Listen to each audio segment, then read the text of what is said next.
Ang susunod na programa ay rated PG. Patnubay at gabay ng magulang ay kailangan sa mga batang manonood.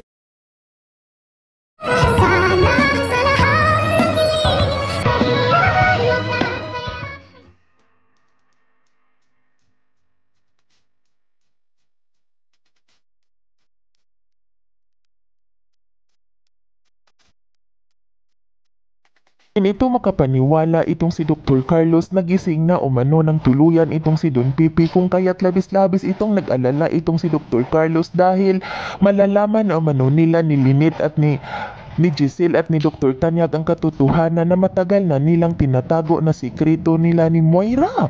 Sa kadahilanan na agad naman din itong nakapagdesisyon itong si Dr. Carlos na kailangan umano nitong gawin ni Dr. Carlos na tuluyan itong si Don Pipi at kailangan umano itong gumawa ng paraan upang hindi umano tuluyang masabi ni Don Pipi ang katotohanan sa kanyang mga anak kung kaya't dali-dali naman din itong nagtungo itong si Dr. Carlos sa Apex Medical Hospital at nag-disguise ito upang hindi makilala upang magtagumpay ito sa kanyang plano na tuluyan itong si Don Pipi.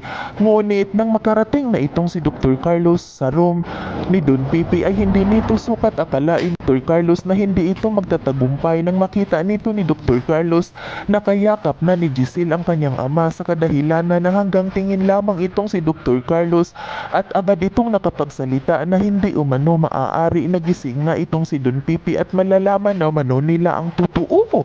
Kung kaya't dali-dali naman din itong nagtago itong si Dr. Carlos at nag-iisip kung paano umano nito ni Dr. Carlos matutuluyan itong si Don Pipi at dito agad naman din itong tinawagan ni Dr. Carlos itong si Moira at ibinalita nito ni Moira na gising na itong si Don Pipi sa kadahilanan na labis-labis naman din itong nag-alala itong si Moira at natatakot na ngayong gising na umano itong si Don Pipi ay paninigurado umano na makukulong na itong si Moira dahil paninigurado umanong isusumbong na ni Don Pipi sa kanyang mga anak kung sino umano ang mastermind sa pagkawala nito.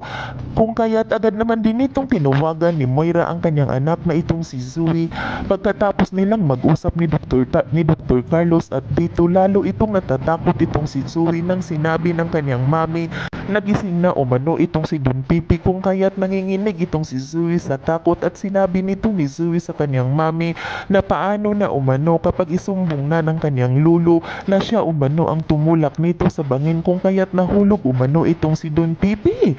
At dito agad naman din itong inutusan ni Moira ang kanyang anak na kailangan umanong gumawa ito ng paraan upang tuluyang patahimikin ni Zoe ang kanyang lulo. Ngunit agad naman din itong sinagot ni Zoe ang kanyang mami na hindi umano nito magagawa ni Zoe na tuluyan ang kanyang lulo dahil mahal na mahal umano ito ni Zoe at mahal na mahal umano ito ni Zoe at gustuhin na lamang umano nito ni Zoe na makulong kaysa magiging kriminal umano itong si Zoe.